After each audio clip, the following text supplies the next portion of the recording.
মোটে লেখাপড়ে করেন নাই, তাতেও কোনো অসুবিধা নাই, কিন্তু ওই বুড়ো মা বাবা বাঁচিয়ে থাকলে কিন্তু করতে হবে তার।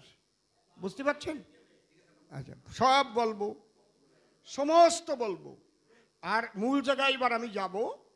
দেখেন, তাহলে আমরা অবৈধ অনুপ্রবেশকারী ছিলাম। তাহলে 1987 সালে 1 জুলাইয়ের পরে যাদের জন্ম হয়েছে তাদের কি হবে?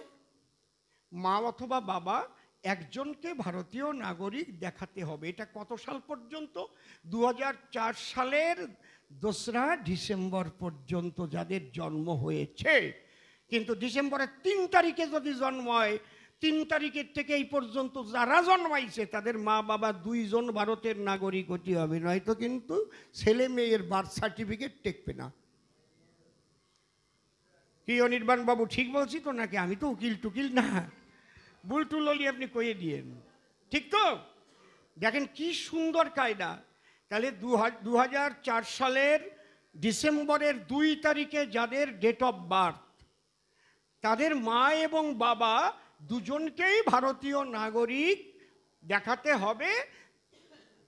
একজন ভারতের নাগরিক হলেও হবে, অপরজন যেন অবৈধ অনুপ্রবেশকারী না হয়। এর মানে কি? মনে করেন ওপার বাংলায় থেকে একটা মেয়েকে বিয়ে করে নিয়ে আসলেন আপনি, আপনি ভারতের নাগরিক আসতে, আচ্ছা ওই তো, কিন্তু স্ত্রী সে কিন্তু পাসপোর্টে এসছে, অবৈধ অনুপ্রবেশকারী না। কায়দা আছে, পলাই আসে নাই তো। তাহলে অবৈধ যেন অনুপ্রবেশকারী না হয়, পাসপোর্টে এসে ছেলে মেয়ে হয়েছে, হয়ে যাবে, কোনো অসুবিধা নাই। বোঝা যাচ্ছে কি নাকি?